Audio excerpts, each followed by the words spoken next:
In this video, we'll discuss linear measure notation, meaning how do you say that you have two segments that are the same length versus how do you talk about the segments as objects themselves and maybe say that since they are the same length, they are the same size and shape and use the congruent symbol. So we'll look at those differences between discussing lengths versus the objects themselves. We'll also talk about some key vocabulary with segments. We'll hit up the concept of betweenness as well as midpoint, and we'll look at some application problems where we kind of focus on that relationship that the part plus the part equals the whole thing. And, we'll do some algebra and be able to answer some thought questions, some applied geometry questions with respect to this. Okay? So, first up, this is so important. This is like the key notation idea. Okay? On the left-hand side here, we say the length of JK is 12. The length of LM is 12. Notice there's no segment symbol at the top. You remove the segment symbol, you have the two capital letters that are the endpoints of your segment. That's how you're signifying the length. So the length of JK is 12, the length of LM is 12. So actually, it'd be like this. It'd be like, there's JK, there's LM. JK is 12, LM is 12. Okay? So far that's the left-hand side. Now the right-hand side, since the segments are the same length, I can mark them in with the same marking or tick mark. That's to show that the segments themselves, the objects that are the segments, they are the same size and shape, aka they are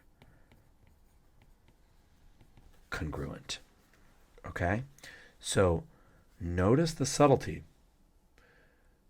Instead of saying the length of JK or LM is 12, we're talking about the segments themselves, that they are the same measure. Then we're going to actually use the segment symbol and we'll use the congruent symbol. All right? So to hammer this point home a little bit further, we use an equal sign. We're dealing with numbers. We're dealing with lengths. We're dealing with a quantity. That's this left-hand side. We're dealing with numbers. The right-hand side, when we're dealing with the object itself, if two objects are the same size and shape, if they're segments, or if they're angles, we would use the congruent symbol. But we would use the segment symbol and say that they are in fact congruent. Okay? So this subtlety, it may not seem like a big deal, but it really, really is a big deal. All right? So again, to reiterate just in a little bit of a different way, for numbers, if we're talking about the length of something, we use an equal sign. The length of segment AB is 5. We just write it out, AB equals 5. I'd rather just write AB equals 5 than all those words. Similarly, if we want to say the length of XY is 5, we would say XY, using capital letters, is equals 5. Now, since segment AB's length is 5 and segment XY's length is 5, the segments themselves are congruent. The objects, the actual segments themselves are the same size and shape. So it's very, very important to understand the subtleties in this notation. So how do we mark them in? So this is how we say XY is 5. We say AB is 5. To mark them congruent, you can do the same marking. You could do 3 lines like Adidas. 3 lines, 3 lines. That means that the segments themselves are the same size and shape, aka they are congruent. The segments AB, the length of segment AB, is the same as the length of segment XY, but we say the segments themselves are congruent. So understanding that difference or subtlety is the entire point of this video.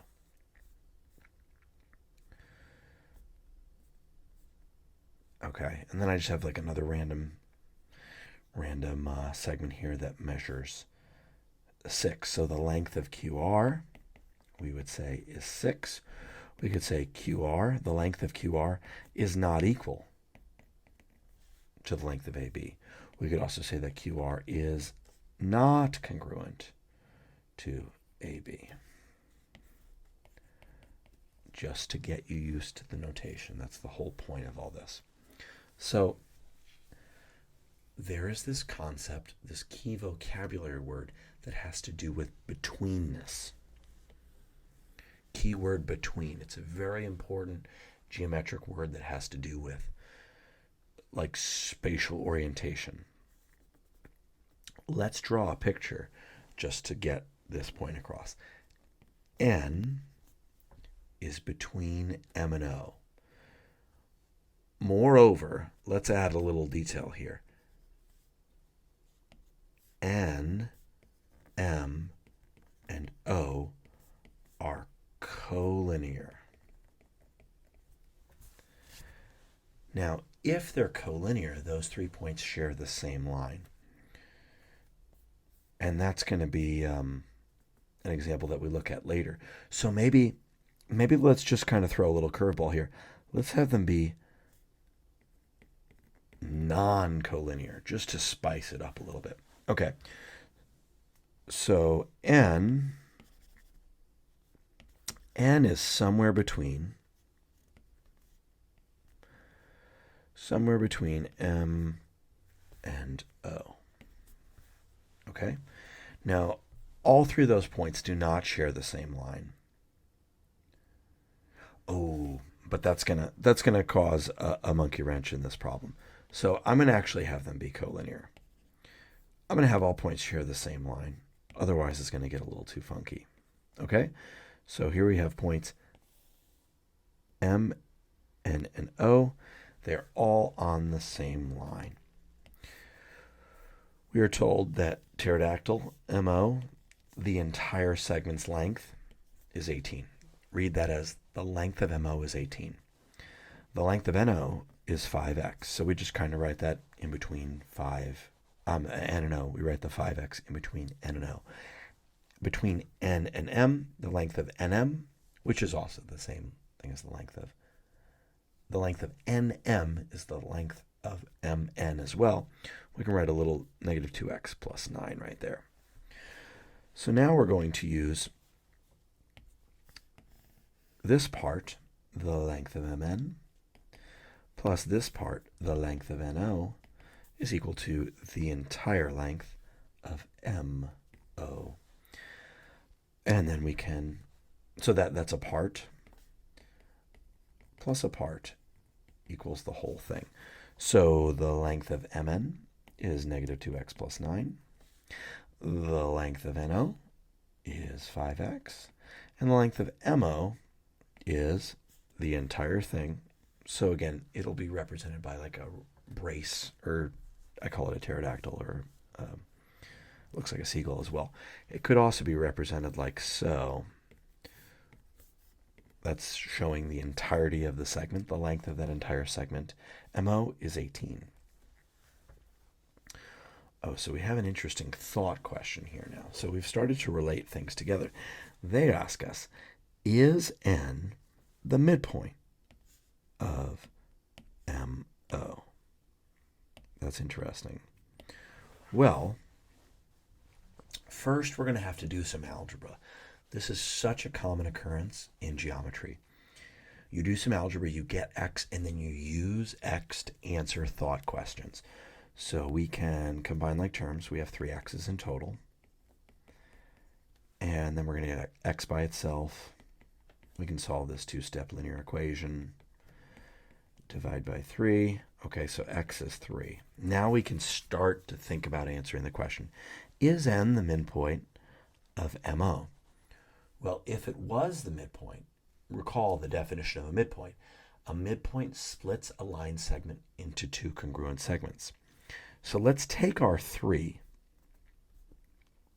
Let's first find the length of NO, and then we'll also find the length of NM.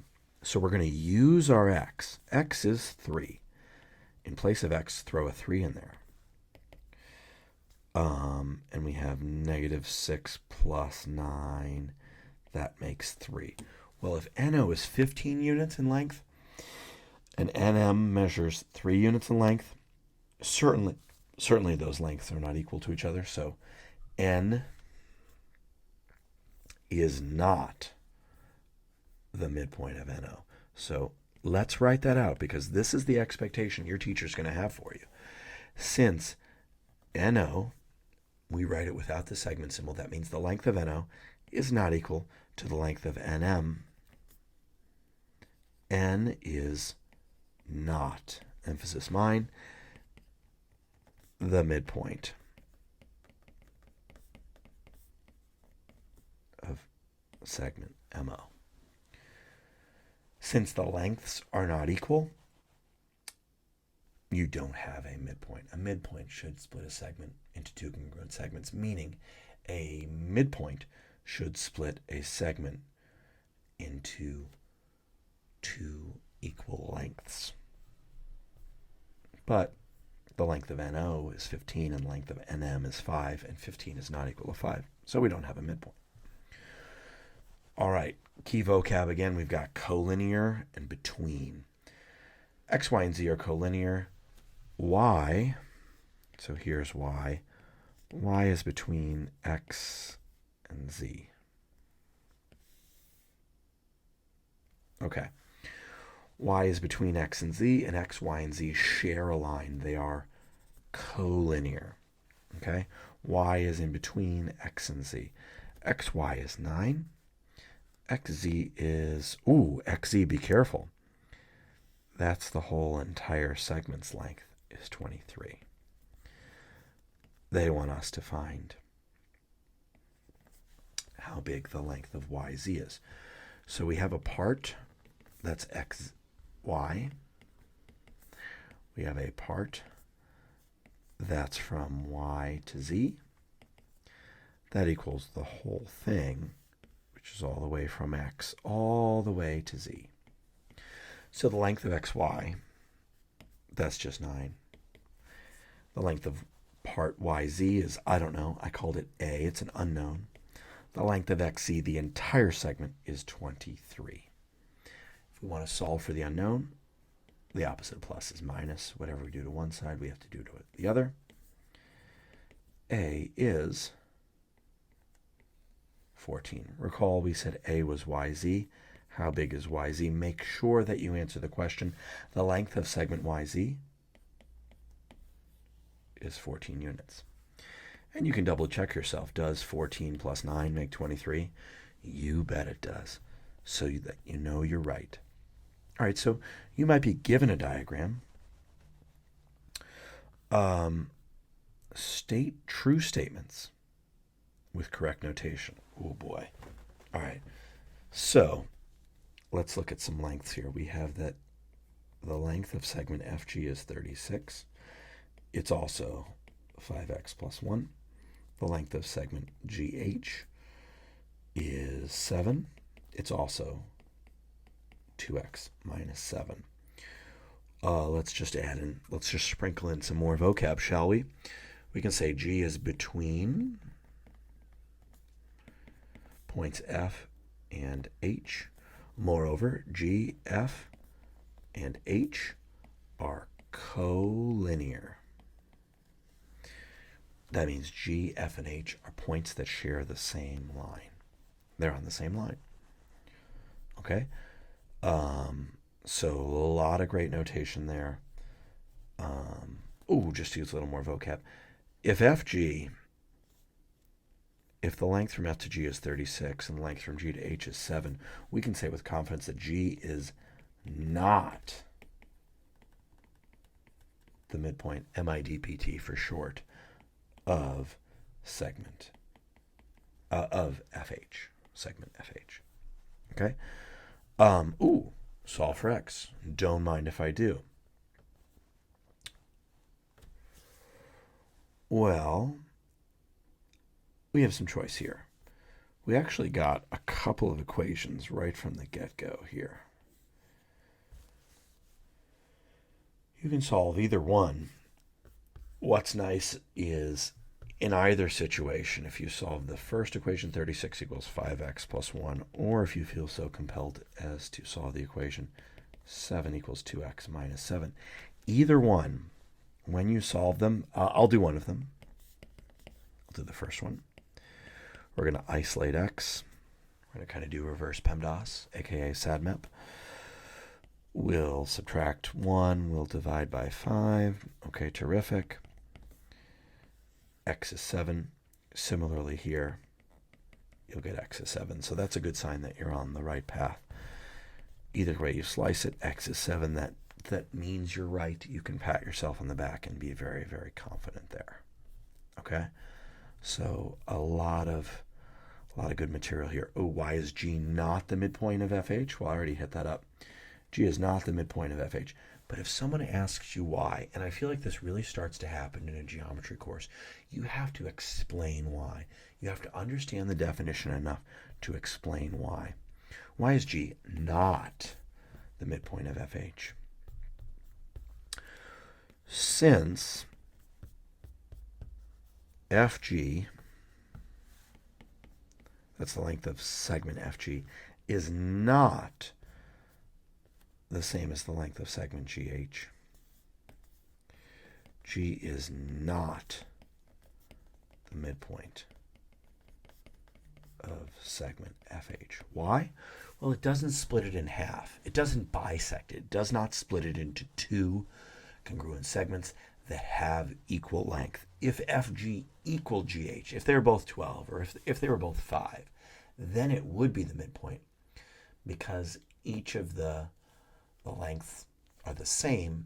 It perfectly splits the entire segment in half. Then it would in fact be the midpoint. Since it doesn't do that, it is in fact not the midpoint. So I have another video on applications, and I go a little bit more into solving problems and the definitions, working with segments and linear measure. Be sure to check that out, and thank you so much for watching. Have a happy, healthy, beautiful day.